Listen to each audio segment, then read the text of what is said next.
صحیح بخاری شریف کے اندر ایک حدیث ہے، ایک صحابی اللہ کے نبی صلی اللہ علیہ وسلم کے پاس آئے، کہا کہ اللہ کے نبی مجھے ایسا عمل بتائیے کہ میں کروں اور جنت میں چلا جاؤں۔ پیارے نبی نے کہا کہ 5 ٹائم کی نماز پڑھو۔ کہا کہ کچھ اور؟ کہا کہ ہاں کچھ نفلی نمازیں بھی پڑھ لینا اگر چاہو تو۔ کہا کہ کچھ اور؟ کہا کہ رمضان کے مہینے میں روزہ رکھو۔ کہا کہ کچھ اور؟ کہا کہ ہاں نفلی روزے بھی رکھ لینا اگر ہوگا تو۔ اس حدیث کے اندر صرف 2 چیز ہے، نماز اور روزہ۔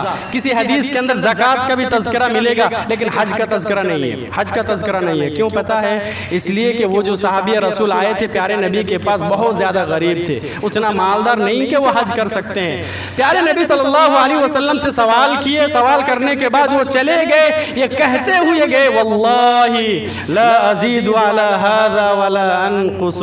یہ کہتے ہوئے ہوتا ہے نا، کوئی بندہ سوال کرتا ہے، جب جواب مل گیا تو پھر کچھ کہتے ہوئے جاتا ہے۔ وہ کہتے ہوئے جا رہا تھا اللہ کی قسم جو کچھ آپ نے بتایا نہ میں کم کروں گا نہ زیادہ کروں گا، میں کم بھی نہیں کروں گا میں زیادہ بھی نہیں کروں گا، ٹھیک ہے 5 ٹائم کی نماز پڑھ لوں گا، رمضان کے مہینے میں روزہ انشاءاللہ وہ بھی، کچھ نفلی وغیرہ وہ بھی کر لوں گا۔ پیارے نبی صلی اللہ علیہ وسلم نے جب سنا تو کہا کہ افلح ان صدق، یہ آدمی کامیاب ہو گیا اگر وہ سچ کہہ رہا ہے تو۔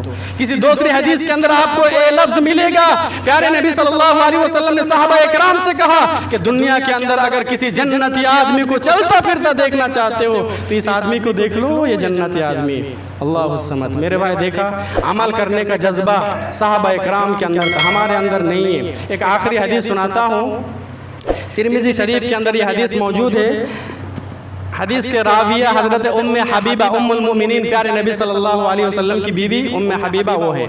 وہ بیان فرماتی ہے کہ ایک موقع پر پیارے نبی صلی اللہ علیہ وسلم نے حدیث بیان فرمائی من صلی 12 رکعۃ فی لیلۃ فی یوم و لیلۃ۔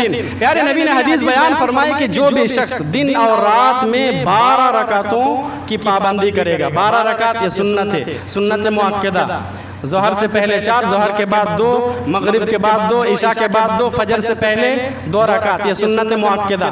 پیارے نبی نے کہا جو بھی پابندی کرے گا بنی لہ بیت فی الجنہ، اس کے لیے جنت میں ایک محل تیار کیا جائے گا، ایک گھر بنایا جائے گا۔ یہ حدیث بیان فرمائی پیارے نبی نے، کس نے سنی؟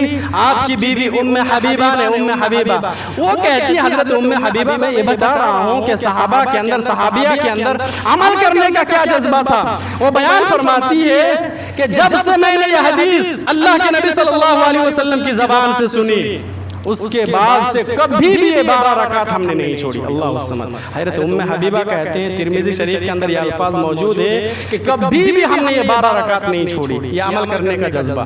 حدیث کی کتاب آپ پڑھیں گے تو ایک سند ہوتا ہے، ایک متن ہوتا ہے، سند اور متن، بحث لمبی ہو جائے گی بہرحال۔ پھر وہ حضرت ام حبیبہ یہ حدیث بیان کرتی ہے، پھر حدیث سنتے ہیں عنبسہ، حضرت عنبسہ رحمت اللہ علیہ۔ حضرت عنبسہ کہتے ہیں کہ جب سے یہ حدیث ہم نے ام حبیبہ سے سنی میں نے زندگی میں کبھی 12 رکعت نہیں چھوڑی، اللہ الصمد۔ پھر حضرت عنبسہ حدیث بیان کرتے ہیں، حضرت عمرو سن لیتے ہیں، حضرت عمرو نام ہے، عمرو وہ سنتے ہیں، وہ کہتے ہیں کہ جب سے ہم نے یہ حدیث حضرت عنبسہ سے سنی میں نے 12 رکعت کبھی نہیں چھوڑی۔ پھر حضرت عمرو حدیث بیان فرماتے ہیں، نعمان بن سالم یہ حدیث سنتے ہیں، نعمان بن سالم کہتے ہیں کہ جب سے ہم نے یہ حدیث سنی حضرت عمرو سے زندگی میں ہم نے بھی کبھی 12 رکعت نہیں چھوڑی، اللہ الصمد۔ یہ صحابہ اکرام کے اندر جذبہ تھا میرے بھائی، عمل کرنے کا، قرآن اور حدیث سننے کے بعد یہ جذبہ تھا۔ ہمارے اندر یہ جذبہ نہیں ہے، ایسا لگتا ہے کہ ہم جمعے کے دن بھی آتے ہیں تو بس صرف نمبر دینے کے لیے، تقریر اچھی ہوئی کہ نہیں، ہاں اچھی تقریر ہوئی، ہاں فلاں چیزیں بہت اچھی بتائی گئی، بس یہی حد تک کافی ہے۔ ہم جاتے ہیں جلسہ سننے کے لیے تو بھی وہی مسئلہ ہے، ہم نمبر دینے کے لیے جاتے ہیں، کس کو کتنا نمبر دینا چاہیے، کون سب سے زیادہ اچھی تقریر کی ہے، بس میرے بھائی عمل کرنا پڑے گا، سننے کے بعد عمل کرنا پڑے گا۔